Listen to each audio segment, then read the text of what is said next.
Hello বন্ধুরা, আজকে একটা অপ্রিয় বাস্তব কথা বলবো। হয়তো বেশ কিছু পুরুষদের শুনতে খারাপ লাগবে, কিন্তু বাস্তবটা বাস্তবই। সেটা আমি একটা ছোট্ট ঘটনার থ্রুতে বলছি। কেন ঘটনাটা বলছি, তো সেটা আজকে হচ্ছে বুধবার।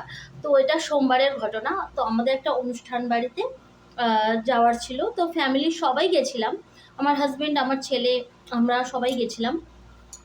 কিন্তু সেইখানে যেখানে বিয়ে বাড়িটা, সেই স্টেশনের কাছে একটা লেভেল ক্রসিং ছিল। মানে ওই যে এখানে তো আমার আমার শ্বশুরবাড়ি এখানে মানে আছে, কিন্তু আমি পাই না স্টেশন যেতে, কিন্তু ওখানে কিন্তু কমন যে পরে যেটা ট্রেন আসলে যেটা পরে। তো যাই হোক, ওটা আমি ঠিক এখন মনে করতে পারছি না ওটাকে। আমি সব সময় যখন উঠতো তখনই আমি যেতাম। এটা যখন পড়ে থাকে রাস্তার মধ্যে আমি তখন যেতাম না। কিন্তু আমাদের বিয়েবাড়িটা পৌঁছাতে একটু রাত্রি হয়ে যাচ্ছিল, আর ওয়েদারটা একটু খারাপ হচ্ছিল। তো আমার হাজবেন্ড আর আমার ছেলে দুজনেরই একটুখানি তাড়া ছিল, মানে যাতে বিয়েবাড়িতে পৌঁছানোর পর বৃষ্টিটা হয়, রাস্তায় যাতে বৃষ্টি না হয়। তো স্বাভাবিক সেজেগুজে আমরা গেছি, কেউ ছাতা নিয়ে নি। তো একটা যে লেভেল ক্রসিং পড়েছিল, তো সেই জন্য আমরা দাঁড়িয়েছিলাম। তো আমার হাজবেন্ড আমার ছেলে ওটাকে পেরিয়ে ওখানে দাঁড়িয়ে আছে, মানে ট্রেন গেলেই ওরা যাবে, ওটার অপেক্ষা করবে না। আমি বললাম যে তাড়াহুড়ো করা কিছু নেই, আর একটুখানি ধৈর্য ধরতে হয়।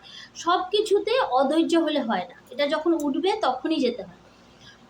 তো যাই হোক, একটা লোকাল ট্রেন গেল। এবার লোকাল ট্রেন গেল, কিন্তু তারপরে ওটা উঠলো না। তো উঠলো না দেখে আমি যাচ্ছিলাম না। কিন্তু লোকাল ট্রেনটা চলে যাওয়ার পর আমার হাজব্যান্ড আর ছেলে, ফ্যামিলির সবাই, শুধু ওদেরই বলবো কেন, ফ্যামিলির সবাই হাঁটা শুরু করে দিল, কিন্তু ওটা উঠলো না। তো যখন আমার কথা শুনলো না, কারণ ওদের মনে হচ্ছিল যে আমি ওখানে দাঁড়িয়ে টাইম ওয়েস্ট করছি। হ্যাঁ, তো শুনলো না দেখে আমি ভাবলাম যে ওরা যাচ্ছে যখন, তাহলে আমি চলেই যাই। কারণ সত্যি কথা বলতে কি, বুঝতে পারছি যে কেন উঠলো না। তা সত্ত্বেও কিন্তু যেহেতু ওরা যাচ্ছে, সেই জন্য আমিও গেলাম। তো ওরা বেরিয়ে গেছে, কিন্তু আমি যেহেতু 30 সেকেন্ড দেরি করেছি, তো 30 সেকেন্ড, আরও যদি 30 সেকেন্ড দেরি করতাম তাহলে অন্য ব্যাপার ছিল। কিন্তু যেহেতু 30 সেকেন্ড দেরি করেছি, তো আমি যখন লাইন ক্রস করছি, তো একটা থ্রু ট্রেন গেল। আচ্ছা, থ্রু ট্রেন যে গেল, মানে সেটার উদ্দেশ্য হচ্ছে ওটা যে উঠলো না, তার কারণ হচ্ছে একটা লোকাল ট্রেনের পরে একটা থ্রু ট্রেন যাবে, সেই জন্য উঠলো না। কিন্তু যেটা আমার খারাপ লেগেছে, সেটা আমার হাজবেন্ড এবং আমার ছেলের দুজনেরই মনে হয় ধারণা যে আমি ওখানে দাঁড়িয়ে দাঁড়িয়ে সময় নষ্ট করছি। এই যে ব্যাপারটা, টাইম টাইম বাঁচানোর যে টাইম ম্যানেজমেন্ট, এইভাবে টাইম বাঁচে না। তো পুরুষদের শিখতে হবে মহিলাদের কাছ থেকে টাইম বাঁচানো, কারণ বাড়ির বউরা যেভাবে টাইম ম্যানেজমেন্ট করে কাজ করে, কেউ পারবে না, কেউ পারবে না। যার জন্য বাড়ির বউ যদি কাজে বেরোয়, সেটা ফিরে আসার পর ওটা বাড়িই লাগবে। কিন্তু যদি পুরুষরা দুদিন কাজ থেকে এসে যদি দুদিন সংসারে কাজ করে, সেটা আর বাড়ি থাকবে না, ওটা মেষ বাড়ির মতো তৈরি হয়ে যাবে। এটা শুনতে খারাপ লাগলেও এটা বাস্তব। টাইম ম্যানেজমেন্ট সেটা মহিলাদের থেকে কেউ ভালো পারে না, বাড়ির বউদের থেকে কেউ ভালো পারে না। আর আমি যখন বিয়ে হয়েছিল, আমি বিয়ের আগে কাজ করতাম, কিন্তু বিয়ের পরে অনেকে আমার শাশুড়ি থেকে শুরু করে শ্বশুরবাড়ির সবাই বলল যে সংসার আর সন্তান ফার্স্ট প্রায়োরিটি। তো এইসব কাজ টাজ করলে এসবেতে নেগলিজেন্সি হয়।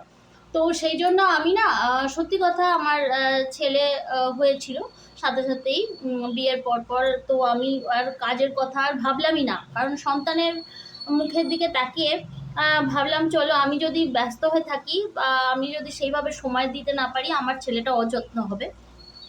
আর মায়ের থেকে বেশি যত্ন কেউই করতে পারে না, কোনো কাজের লোকও করতে পারে না, কেউই করতে পারে না। তো আমি ভাবলাম চলো, আমি সংসার আর সন্তান নিয়ে থাকি।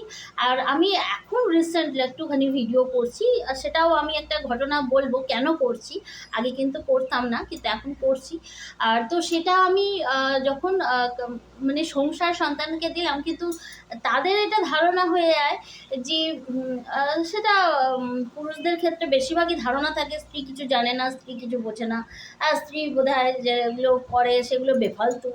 আর সেটা সন্তানদের ক্ষেত্রেও হয়ে যাচ্ছে। কিন্তু একটা বাড়ির বউ যা পারে, যা করতে পারে, যেটা সম্ভব তার পক্ষে সেটা কিন্তু কারোর পক্ষে সম্ভব না। কুকুর ডাকছে, একটুখানি হয়তো আওয়াজ হতে পারে, তো একটুখানি কনসিডার করে নাও, কিছু তো করার নেই, কুকুরের তো মুখ বন্ধ করতে পারবো না। তো যাই হোক, তো আমার যেটা বলবার বক্তব্য ছিল সেটা হচ্ছে, আমি যাদেরকে আটকাতে পারিনি, আমার কথা শুনলো না, তো আটকাতে পারিনি, সেটা এই রকম ধরনের যে মানসিকতা রাখা উচিত না। কারণ সময় বাঁচানোর যে এই টাইমটা যে বাঁচানোর সেটা প্রসেস আলাদা হয়, এইভাবে টাইম বাঁচে না।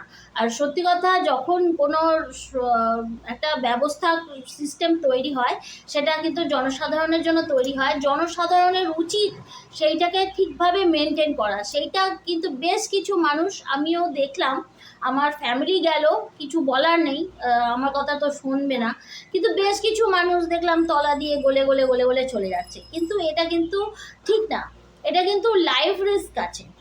লাইফ রিস্কটা আমি জেনে বুঝে করলাম, যেহেতু আমার ফ্যামিলির সাথে আছে, কারণ আমার যেহেতু ফ্যামিলি চলে যাচ্ছে, আমি দাঁড়িয়ে দাঁড়িয়ে তো দেখবো না, তো আমি সাথে গেলাম। কিন্তু আমি যদি একা থাকতাম আমি কিন্তু যেতাম না। এটা কিন্তু আমি আগেও কাজ করতাম, আমি এসবের অভ্যস্ত ছিলাম। কিন্তু আজ 15 বছর হলো বাড়িতে বসা। তো বাড়িতে বসা মানে এটা সেটা আলাদা ব্যাপার যে আমি স্যাক্রিফাইস করেছি আমার ফ্যামিলি, আমার সন্তানের জন্য। যে সেটা কেউ ভাবুক না ভাবুক, আমি নিজেকে ভাবি যে আমি এটা নিজের সাথে যাই হোক স্যাক্রিফাইসই করেছি। কিন্তু এটা যখন বলবো তখন কিন্তু এটা অনেকেই আছে পাত্তা দেয় না। এটা কিন্তু বাস্তব, এটা কিন্তু আমার মনে হয় বেশ কিছু পুরুষদের মধ্যে মানসিকতা থাকে, কিন্তু আমার মনে হয় কোনো সময় যদি মহিলাদের কথা শুনে দেখবে, সেখানে কিন্তু ভালো হয়, খারাপ হয় না। কারণ ওটা ধারণা ভুল যে মহিলাদের মাথায় বুদ্ধি নেই, তাদের যথেষ্ট পরিমাণে পুরুষদের থেকে ডবল বুদ্ধি থাকে, তবেই তারা ঘর বার সব কিছু সমানভাবে চালাতে পারে। আর সত্যি কথা, একটা মহিলা যদি বাড়িতে না থাকে, সেইটা আর সংসার বা পরিবার বা ফ্যামিলি বা বাড়ি কিচ্ছু থাকে না, সেটা মেষ বাড়িতে পরিণত হয়ে যায়। এটা আমি গ্যারান্টি দিয়ে বলতে পারি, যে কোনো বাড়িতে মহিলা ছাড়া সে বাড়িটার পরিবার বা সংসার লাগবে না। তো চলো, আমার যেটুকুনি বলার সেটুকুনি বলেছি। আর আমি একটা মনের কথা বলেছি, সেখানে আমি ফ্যামিলিতে এখন যদি আমি এসব বলতে যাই, তো সেখানে দুটো কথা চারটে কথা অশান্তিই হবে। তো ভাবলাম চলো একটা কথা তোমাদের সাথে শেয়ার করে দিই। এই ধরনের ভুলগুলো আমার মনে হয় প্রত্যেকটা মানুষের সচেতনভাবে এড়িয়ে যাওয়া উচিত। এই ধরনের ভুলগুলো হচ্ছে যেচে যেচে, একটা কথায় আছে না, বাঁশ তুই আছিস কেন ঝাড়ে আয় আমার ঘরে, এই রকম ধরনের একটা কাজ হয়ে যায়। তো চলো, আজকের ভিডিওটা এইটুকুনি, আমার যেটা বলার ছিল আমি বলে ফেলেছি। আর এটা যারা একমত হবে, আমি জানি না কারা একমত হবে, তো আমার মনে হয় বেশিরভাগ মানুষই এটাতে একমত হবে যে কিছু কিছু সময় বাঁচানোর জন্য মহিলাদেরই বুদ্ধি নেওয়া উচিত, কারণ তাদের থেকে ভালো সেটা কেউ পারে না। তো চলো, দেখা হবে নেক্সট ভিডিওতে। আশা করি সবাই খুব ভালো থাকবে, আর যাদের কাছে এটা হেল্পফুল ভিডিও মনে হবে তারা প্লিজ এটা একটুখানি লাইক কমেন্ট করে শেয়ার করে দেবে। তো চলো, দেখা হবে নেক্সট ভিডিওতে। Tata, bye bye.